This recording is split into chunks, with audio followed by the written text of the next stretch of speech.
Miriam caminaba por el paso peatonal del Puente Internacional de Matamoros, oculta entre cientos de personas que intentaban cruzar hacia Texas. Llevaba el cabello teñido de color rojo y una pistola calibre 38 escondida dentro del abrigo. A unos metros estaba el hombre que llevaba meses buscando. Vendía lentes de sol entre la multitud, sin darse cuenta de que Miriam ya lo había reconocido. Ella avanzó despacio, tratando de acercarse sin llamar su atención, pero cuando estuvo a pocos metros, el hombre levantó la mirada. Los dos se reconocieron al mismo tiempo. Él soltó los lentes y comenzó a correr. A los lados había rejas que separaban a los peatones de los automóviles y de la caída hacia el río Bravo. Más adelante estaba el control fronterizo de Estados Unidos. Para escapar, tenía que pasar al lado de Miriam. Ella sacó la pistola y fue tras él. Las personas se apartaron al verla pasar. Miriam lo atrapó, lo sujetó por la ropa y le colocó el arma en la espalda. El hombre dejó de correr. Miriam lo llevó hasta una de las barandas y le ordenó que no se moviera. Sacó su teléfono y llamó a la policía. Así era como Miriam encontraba, uno por uno, a los integrantes de los Zetas responsables de secuestrar y quitarle la vida a su hija Karen.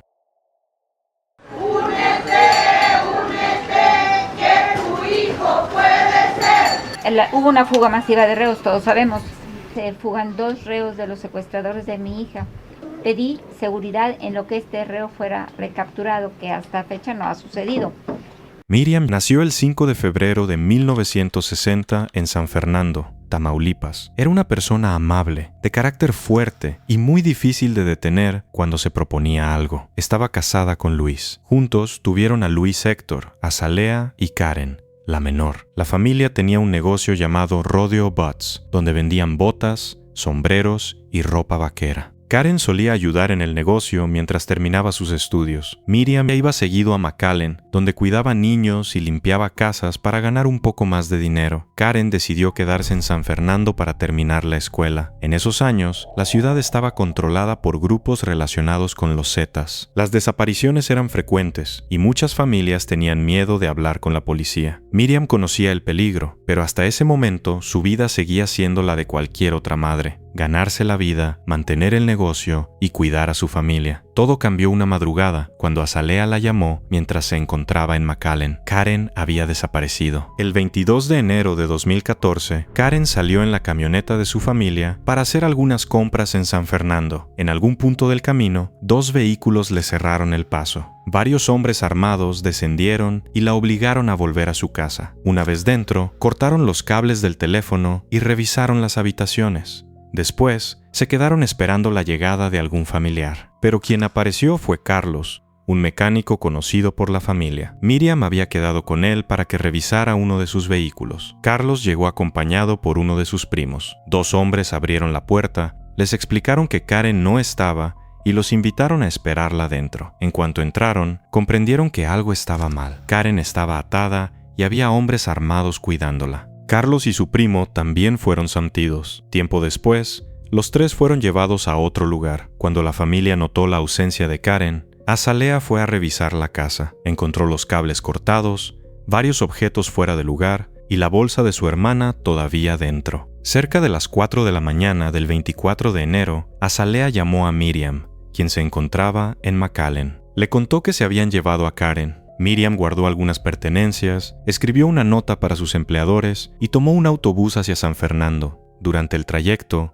una señora de edad avanzada notó su preocupación y le preguntó qué ocurría. Después de escuchar la historia, le dio el número de Alex, un familiar directo que era teniente de la Marina y podía ayudarla. Miriam guardó el número y continuó su camino. Para cuando llegó a San Fernando, los captores ya habían llamado. Pedían $1,000,000 para liberar a Karen. La familia no tenía esa cantidad. Usaron sus ahorros, pidieron dinero prestado y vendieron parte de la mercancía de Rodeo Butts. Después de varias llamadas, consiguieron que aceptaran una suma menor. En una de esas conversaciones, permitieron que Karen hablara. Fueron solo unos segundos. Parecía estar repitiendo las palabras que alguien le indicaba. Pidió que entregaran el dinero y aseguró que todo estaría bien. Al día siguiente, Luis llevó una bolsa con el efectivo hasta un punto cercano a un centro de salud. Miriam observó desde cierta distancia. Después de varios minutos, apareció una Ford Explorer roja. Un hombre tomó la bolsa y les indicó que fueran a un cementerio cercano. Karen estaría ahí 20 minutos después. Miriam y Luis llegaron al lugar y esperaron. Pasaron 20 minutos. Después, 1 hora. Cada vehículo que se acercaba parecía traer a Karen, pero ninguno se detenía. Casi 2 horas después, recibieron otra llamada. Los hombres afirmaron que el mal clima había impedido trasladarla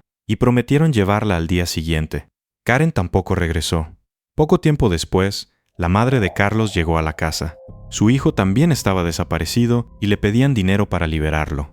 Miriam comprendió que el mecánico había llegado mientras Karen estaba retenida. Si Carlos seguía con vida, podía ser el único testigo de lo ocurrido dentro de la vivienda. La familia tenía miedo de hablar con la policía. En San Fernando se sabía que los Zetas tenían informantes y una llamada podía poner a Karen en mayor peligro. Miriam decidió buscar información directamente con las personas que controlaban la ciudad. Hombres relacionados con la Ford Explorer roja la llevaron hasta un pequeño restaurante llamado El Junior. Azalea fue con ella. Dentro las esperaba un hombre alto, delgado y con el rostro afeitado. Hablaba con calma y llevaba un radio sujeto a la cintura. Las voces de otros integrantes del grupo se escuchaban constantemente. Miriam le pidió que le contara dónde estaba Karen. El hombre aseguró que los Zetas no la tenían y culpó a un grupo rival. Aún así, afirmó que podía preguntar entre sus contactos y encontrarla a cambio de dinero. Miriam aceptó. Mientras hablaban, el radio no dejaba de sonar. Entre los mensajes, una voz llamó al hombre por un apodo. Le decían Sama. Miriam consiguió cerca de $2,000 y se los entregó. Durante varios días, Sama fingió estar buscando información. Después recibió el dinero y dejó de responder.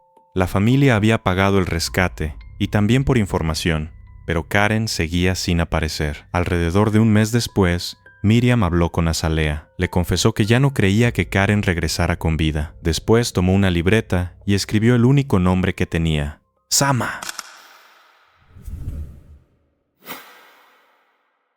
Carlos fue liberado poco después del secuestro. Antes de soltarlo, los hombres le advirtieron que no debía contar nada de lo que había visto. Durante un tiempo, evitó a Miriam y se negó a hablar con la policía. Tenía miedo de que el grupo todavía lo estuviera vigilando. Cuando Miriam consiguió hablar con él, le preguntó por el hombre que había conocido en el restaurante El Junior. Carlos confirmó que Sama estaba relacionado con las personas que se llevaron a Karen. Miriam ya tenía un apodo y un rostro, pero todavía no sabía su nombre real ni dónde encontrarlo. Comenzó a revisar las redes sociales de Karen. Observaba cada fotografía y leía los nombres de las personas etiquetadas, hasta que una mañana encontró una imagen de Sama. A su lado aparecía una empleada de una heladería de Ciudad Victoria. Miriam no sabía en cuál sucursal tenía empleo, así que comenzó a recorrerlas una por una. Después de varios intentos, encontró a la chica de la fotografía y empezó a vigilar el negocio. Durante semanas, anotó sus horarios y observó a las personas que se acercaban. Algunos días no ocurría nada. Miriam regresaba a San Fernando y volvía a intentarlo después.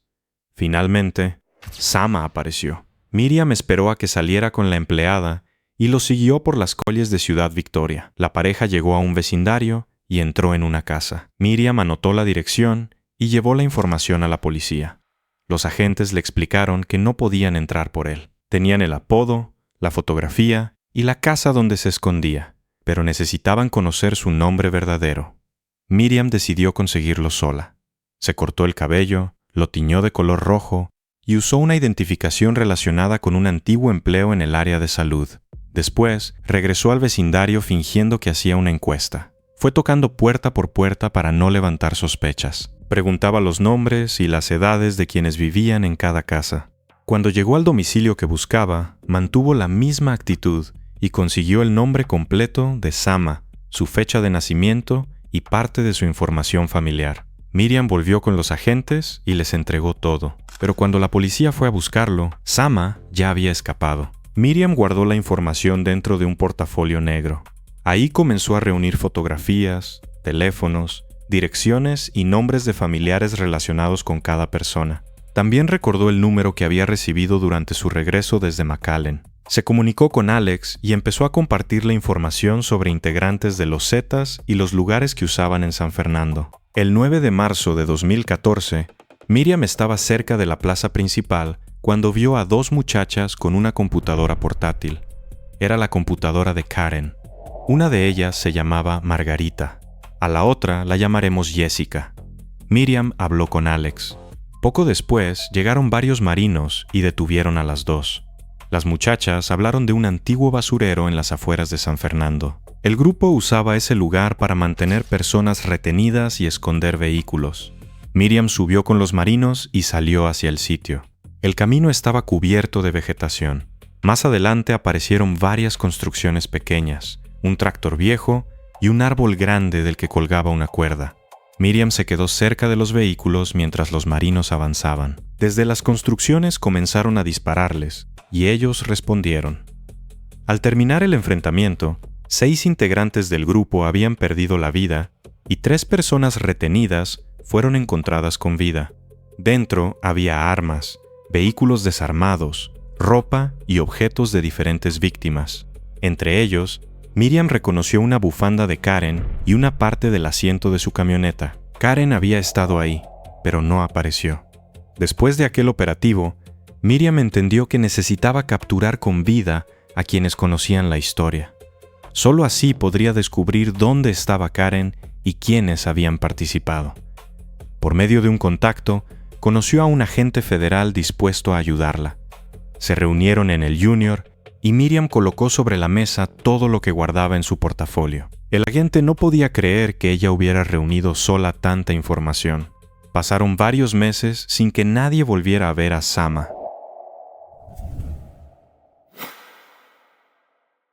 El 15 de septiembre de 2014, Luis Héctor estaba cerrando el negocio familiar cuando reconoció a un hombre alto y delgado.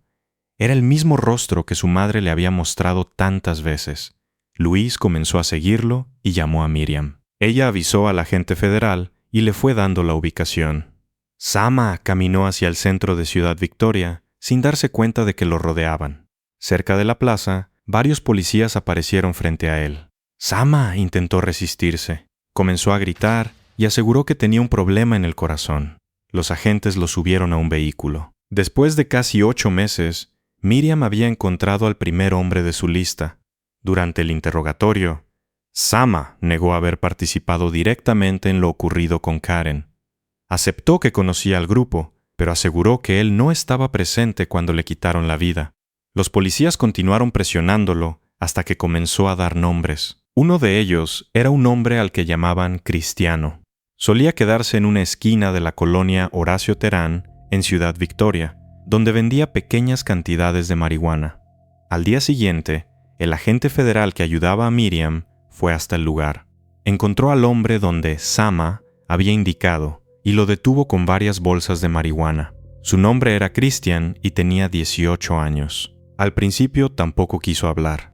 Negaba conocer a Karen y decía no saber nada sobre las personas que Miriam buscaba. Los agentes lo trataron de manera violenta. Después de varias horas, Christian comenzó a llorar, pidió ver a su madre y confesó que tenía hambre.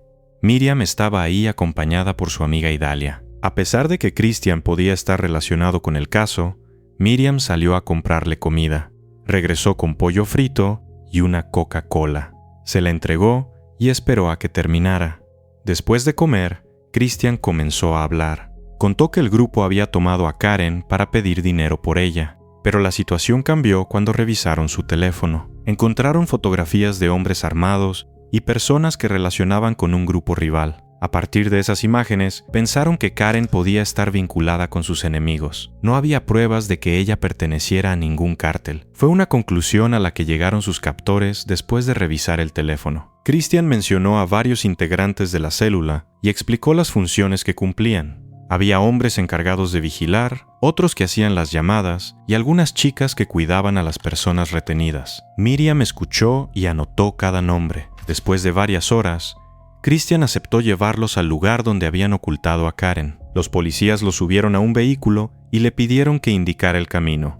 Miriam fue con ellos. Salieron de Ciudad Victoria rumbo a San Fernando. Al llegar a una brecha, Christian les indicó que entraran por un camino rodeado de vegetación. Miriam reconoció el lugar. Era el mismo basurero al que había llegado meses antes con los marinos. Todavía estaban las construcciones, el tractor viejo y el árbol con la cuerda. Christian señaló una parte del terreno y afirmó que ahí debían buscar. Los peritos comenzaron a excavar. El sitio había sido usado durante años. Encontraron pequeños fragmentos de hueso mezclados con tierra y restos de otras personas. A simple vista, era imposible saber cuáles podían pertenecer a Karen. Miriam volvió a encontrar objetos relacionados con ella, entre ellos una bufanda y una parte del asiento de la camioneta familiar. Las primeras pruebas no consiguieron identificar los restos. Le explicaron que estaban demasiado dañados y mezclados. Miriam no aceptó el resultado. Durante meses insistió para que revisaran las muestras otra vez y enviaran algunas a especialistas en Estados Unidos. Mientras esperaba, volvió a buscar a Carlos. El mecánico seguía escondido. Aunque había relacionado a Sama con el secuestro, todavía se negaba a dar una declaración formal. Los hombres que lo liberaron habían amenazado a su familia si hablaba. Miriam consiguió encontrarlo por internet. Le explicó que Sama y Christian ya estaban detenidos y que necesitaba su testimonio para identificar a los demás. Carlos finalmente aceptó hablar. Contó que él y su primo habían llegado a la casa para revisar un automóvil. Cuando entraron, encontraron a Karen atada.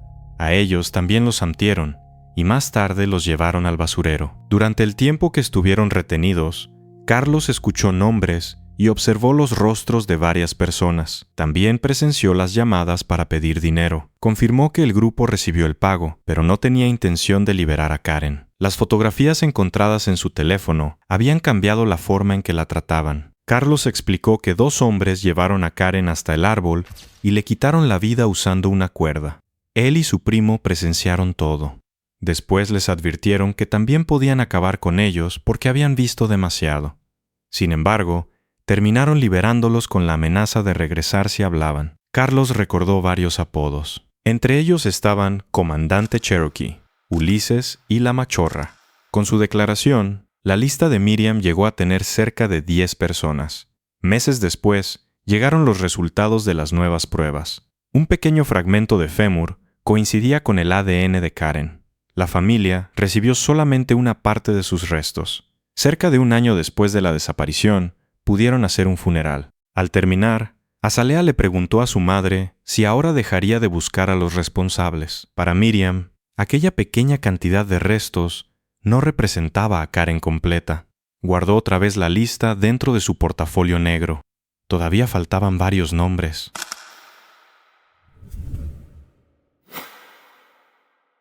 Después del funeral de Karen, Miriam siguió trabajando con la lista que había formado gracias a las declaraciones de Christian y Carlos. Para encontrar a cada persona, investigaba primero a quienes estaban a su alrededor. Revisaba las redes sociales de sus padres, hermanos, parejas y amigos. Buscaba fotografías recientes, lugares de empleo y cualquier publicación que revelara dónde se escondían. Una de las personas en su lista era Elvia.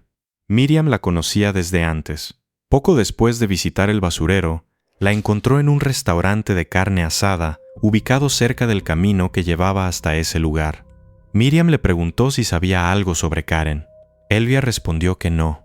Su indiferencia le pareció extraña, así que comenzó a investigarla. Descubrió que tenía una relación con uno de los hombres detenidos y que varias llamadas relacionadas con el rescate habían salido de una casa ligada con ella. Durante semanas, Miriam vigiló las visitas de la prisión. Se sentaba a cierta distancia y observaba a cada persona que entraba, hasta que vio llegar a Elvia. Anotó la hora, la ropa que llevaba y los datos del vehículo. Después entregó la información a la unidad antisecuestros. Elvia había salido de San Fernando, pero los agentes siguieron la pista hasta una casa de Ciudad Victoria. La encontraron el 4 de agosto de 2016, cuando tenía empleo como secretaria. Miriam marcó su nombre dentro del portafolio y continuó con el siguiente. Otro de los hombres se llamaba Enrique. Había abandonado a sus antiguos compañeros y ahora se presentaba como una persona religiosa. Miriam encontró a su abuela en Aldama y se acercó usando otro nombre. Primero comenzó a visitarla y poco a poco se ganó su confianza. Después de varias semanas, la señora comentó que Enrique asistía a una iglesia. Miriam empezó a ir a los servicios religiosos. Se sentaba entre las demás personas y observaba los rostros sin llamar la atención. Repitió la rutina hasta reconocerlo. Enrique estaba dentro de la iglesia, rodeado de personas que no conocían su pasado. Miriam salió sin enfrentarlo, llamó a la policía y esperó. Los agentes llegaron y lo detuvieron cerca del lugar. Otro hombre había escapado de Tamaulipas y ahora vendía automóviles usados en otro estado. Miriam se acercó a sus familiares y siguió varias conexiones hasta encontrar el lugar donde tenía empleo. Incluso dibujó un mapa a mano para evitar que los policías se equivocaran de camino. El hombre se llamaba Mario y fue detenido en abril de 2016. Uno de los casos más difíciles fue el de un integrante conocido como El Florero. Miriam descubrió que su mejor amigo había perdido la vida, pero su viuda podía saber dónde encontrarlo. Se acercó a ella fingiendo ser una antigua conocida de su esposo y, después de ganarse su confianza, preguntó por El Florero. La viuda le contó que vendía productos sobre el puente internacional de Matamoros. Miriam fue sola, se tiñó el cabello de rojo y llevó una pistola escondida en el abrigo. Era el mismo hombre que, al reconocerla entre la multitud, soltó su mercancía y comenzó a correr. Miriam lo atrapó, le colocó el arma en la espalda y lo mantuvo contra la baranda hasta llamar a la policía. Para encontrar a cada integrante usaba un método distinto. Algunos caían por una fotografía en Facebook, otros por una visita a prisión, una conversación con un familiar o un registro de empleo. Si los agentes necesitaban una dirección, Miriam la conseguía. Si faltaba una fotografía, encontraba una en redes sociales. Si no sabían llegar, dibujaba el camino. Con el tiempo, los integrantes de los Zetas comenzaron a saber quién era. En una ocasión, varios hombres entraron al negocio familiar e intentaron llevarse a Luis. Miriam lo siguió en su automóvil mientras pedía ayuda al ejército. No se apartó de ellos, aunque podían descubrirla en cualquier momento. Los militares alcanzaron el vehículo antes de que saliera del área y consiguieron rescatar a Luis. Pero Miriam no abandonó San Fernando ni detuvo sus búsquedas. Para entonces, otras familias también habían comenzado a buscarla. Tenían parientes desaparecidos y no recibían respuestas. Miriam les enseñaba a organizar fotografías, guardar números telefónicos y presionar a las autoridades. También comenzó a estudiar los derechos de las víctimas para entender lo que el gobierno estaba obligado a hacer. Así nació el Colectivo de Desaparecidos de San Fernando. Miriam comprendió que una sola madre podía ser ignorada con facilidad. Era más difícil cerrarles la puerta a decenas de familias reunidas frente a una oficina. En octubre de 2016, participó en una reunión con el gobernador de Tamaulipas. Ahí habló sobre las desapariciones y sobre el peligro que ella misma enfrentaba. Miriam afirmó que su vida estaba en riesgo y pidió protección. Ocupamos un botón de emergencia, alguien a quien llamarle en caso de que tengas un problema. Después, regresó a San Fernando y continuó trabajando con los nombres que todavía quedaban en su portafolio. Miriam había pedido protección desde octubre de 2016. Para entonces, ya había recibido advertencias y sabía que los Zetas conocían su nombre. Aún así, no tenía escoltas. La mayor parte del tiempo, seguía haciendo las vigilancias sola. El peligro aumentó el 22 de marzo de 2017, cuando casi 30 prisioneros escaparon del penal de Ciudad Victoria por medio de un túnel. Las primeras listas incluían a personas relacionadas con el entorno del caso de Karen. Uno de los nombres publicados fue el de Enrique, aunque tiempo después las autoridades aseguraron que nunca había escapado. Entre los fugitivos también estaban dos hombres conocidos como El Diablo y El Aluche. No habían participado directamente en el secuestro de Karen, pero pertenecían a la misma red criminal y tenían relación con personas afectadas por la investigación de Miriam. Ella sabía que aquellos hombres podían entrar a San Fernando y encontrarla. Miriam volvió a pedir ayuda al gobierno. Explicó que había recibido información sobre una orden para acabar con su vida. La respuesta fue que una patrulla pasaría 3 veces al día frente a su casa. No eran escoltas ni policías cuidándola de manera permanente.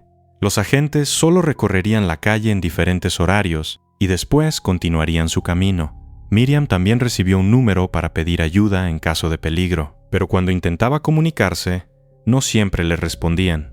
Comenzó a cargar una pistola dentro del bolso y prestaba más atención a los vehículos desconocidos que se estacionaban cerca de su casa o del negocio, pero no dejó de buscar. A finales de abril de 2017, Miriam localizó a otra persona de su lista. Se llamaba Elba y tenía empleo como niñera en Ciudad Victoria. Miriam encontró la casa y comenzó a vigilarla desde su automóvil. Elba casi nunca salía, así que debía esperar durante muchas horas para confirmar que seguía dentro. Algunos días permanecía tanto tiempo en el vehículo que llevaba vasos para no tener que buscar un baño. Comía ahí, escuchaba la radio y anotaba cualquier movimiento. Una tarde, la batería del automóvil se descargó porque había usado la radio durante demasiado tiempo. Miriam no podía llamar a una grúa. Las personas dentro de la casa podían descubrir que alguien estaba vigilando. Habló con Luis y le pidió que se acercara con cuidado. Su hijo estacionó otro vehículo frente al de ella. Los dos fingieron que se habían encontrado por casualidad mientras conectaban los cables para pasarle corriente. Después Luis se retiró y Miriam continuó observando la casa. Repitió la rutina durante varios días. Cuando confirmó que Elba seguía ahí, llamó a la policía y les dio la dirección.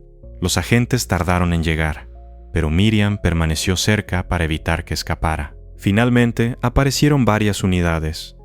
Miriam salió del automóvil y corrió hacia la casa para señalarles la entrada. En medio de la prisa tropezó y cayó al suelo. El golpe le provocó una fractura en el pie. Los agentes entraron a la vivienda mientras Miriam se quedaba afuera sin poder levantarse. Elba fue detenida, pero Miriam tuvo que salir de ahí con el pie inmovilizado. Durante las siguientes semanas usó yeso y muletas.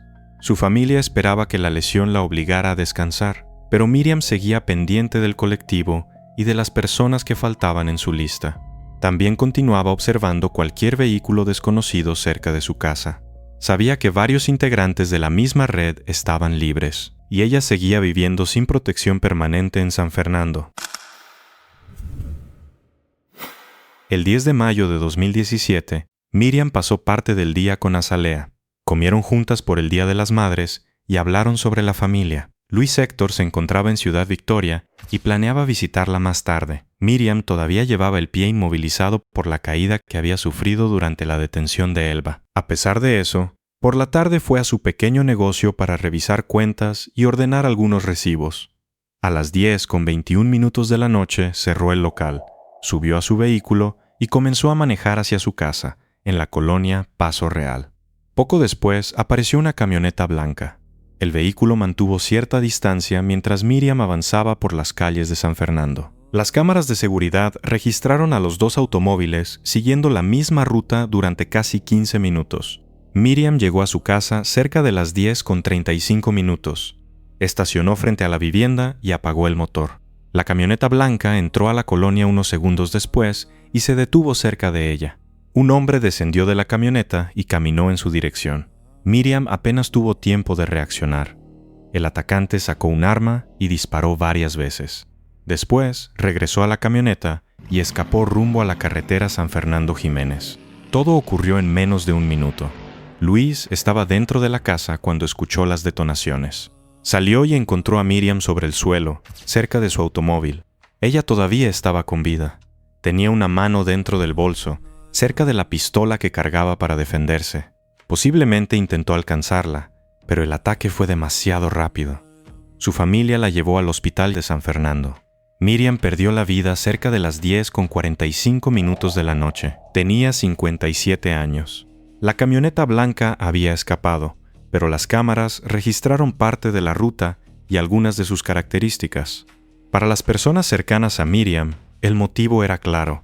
Durante años había localizado integrantes de los Zetas y pocas semanas antes había advertido que hombres relacionados con esa red estaban libres. También había pedido protección. Las autoridades aseguraron que una patrulla pasaba 3 veces al día frente a su casa.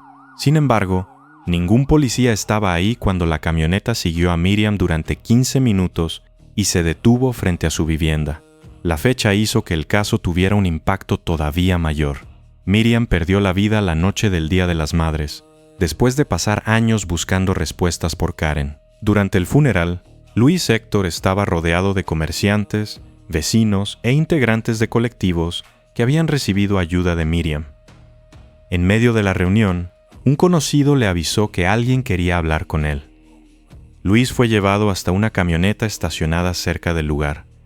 Dentro lo esperaba un hombre relacionado con el crimen organizado. El desconocido le explicó que respetaba a Miriam por todo lo que había conseguido. También afirmó que tenía información sobre las personas que participaron en el ataque. No quiso salir del vehículo ni hablar con la policía.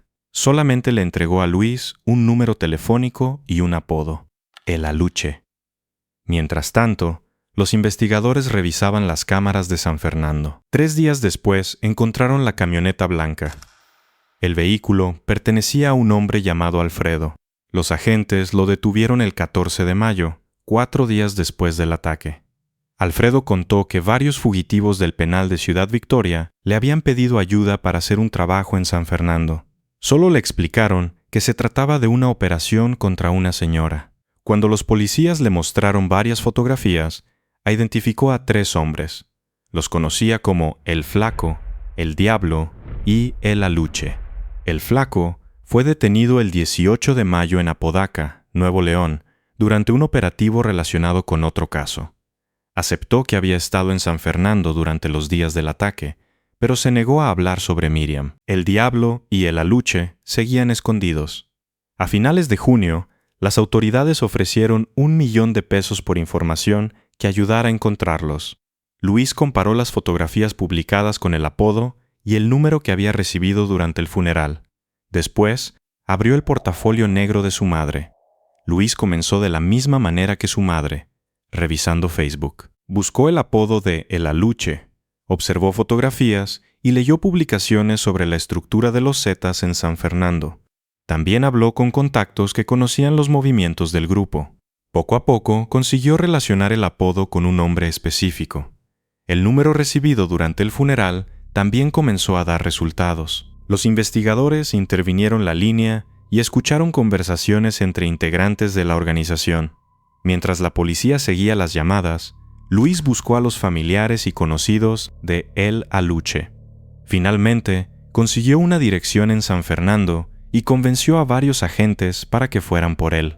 Luis los acompañó. Cuando llegaron, El Aluche parecía dispuesto a entregarse. Salió de la vivienda y obedeció las primeras instrucciones, pero durante la detención intentó alcanzar un arma y los policías dispararon. El hombre quedó herido. Antes de perder la vida, alcanzó a hablar sobre lo ocurrido con Miriam. Afirmó que la orden había venido de un líder conocido como Pata de Queso y que otro hombre, llamado Hugo, había entregado el dinero para pagar el ataque. El Aluche murió poco después y sus palabras nunca pudieron ser comprobadas ante un juez. Aún así, los 2 apodos aparecían en las llamadas intervenidas. Pata de Queso, también conocido como Z74, era uno de los líderes criminales de la región. En 2017 estaba gravemente enfermo, tenía problemas en el hígado y necesitaba atención médica constante. Aunque seguía escondido, su condición lo obligaba a comunicarse con médicos y personas encargadas de trasladarlo. Los agentes escucharon una llamada en la que se mencionaba que sería llevado a un hospital. El problema era que nadie dijo cuál. Uno de los policías federales salió a buscarlo sin esperar refuerzos. Sabía que, si el grupo descubría que las llamadas estaban intervenidas, cambiarían el lugar. El agente comenzó a detener ambulancias en las calles de Ciudad Victoria. Preguntaba a los conductores si acababan de trasladar a un paciente con las características del hombre. Después de varios intentos, un conductor recordó haber llevado a una persona gravemente enferma al Hospital General de Ciudad Victoria.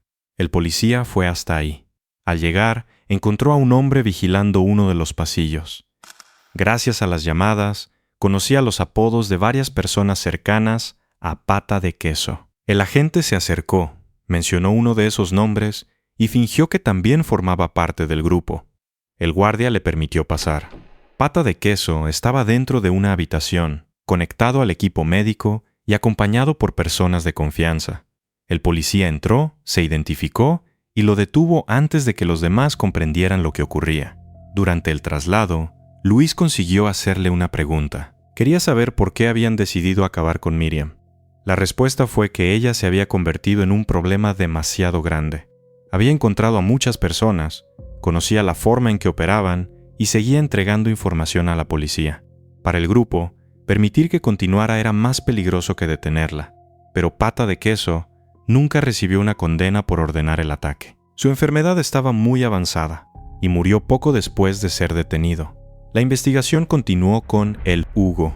Las llamadas lo colocaban cerca de Pata de Queso y el Aluche lo había señalado como la persona que entregó el dinero. La policía registró su casa y lo detuvo.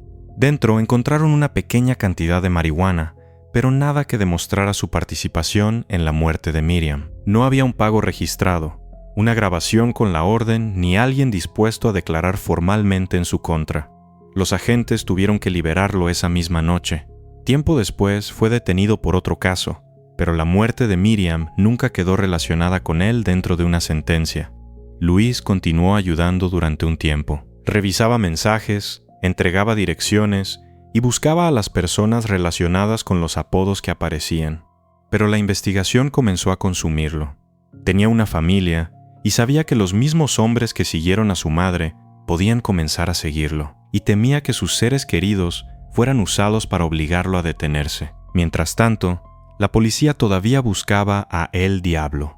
Después de escapar del penal, había pasado por diferentes estados y evitaba permanecer demasiado tiempo en un mismo lugar. El 12 de octubre de 2018 fue encontrado en el occidente del país.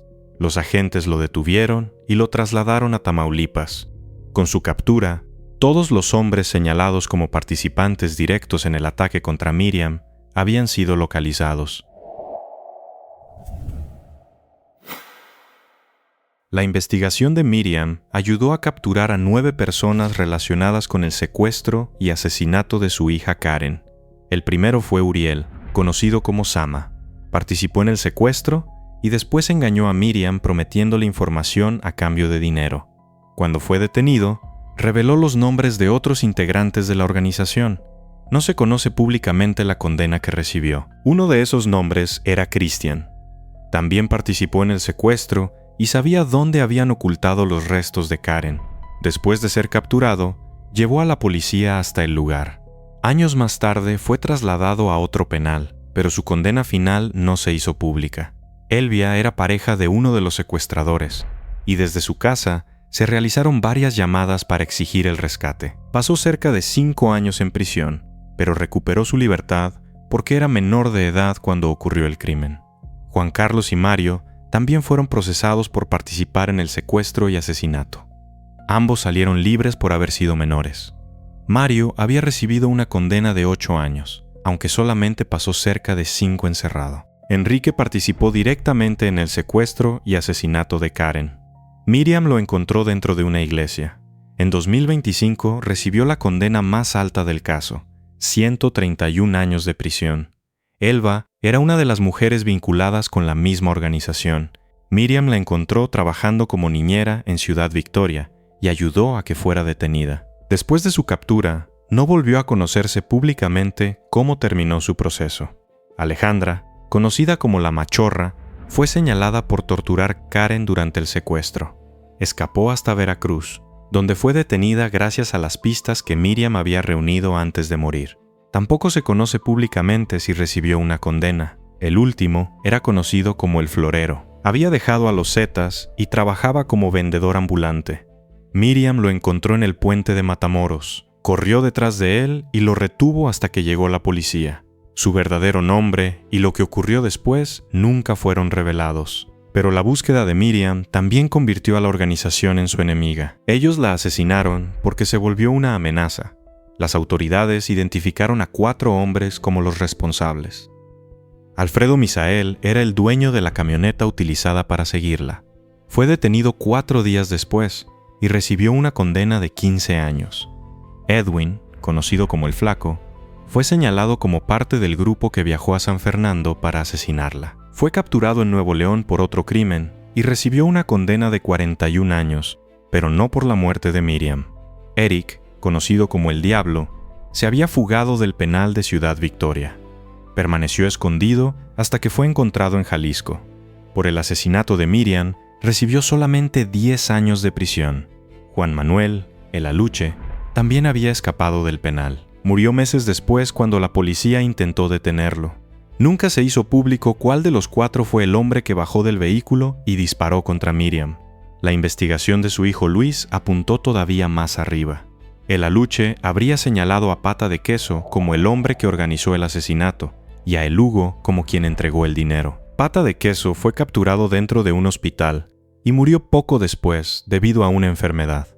La policía también entró a la casa de El Hugo, pero no encontró pruebas suficientes para acusarlo por la muerte de Miriam y tuvo que dejarlo libre. Tiempo después terminó preso por otro asesinato. Ella sola logró encontrar a todos y cada uno de los responsables del secuestro y quitarle la vida a su hija Karen. Después de su muerte, su propia familia tuvo que continuar el trabajo para descubrir quiénes habían hecho lo mismo con ella.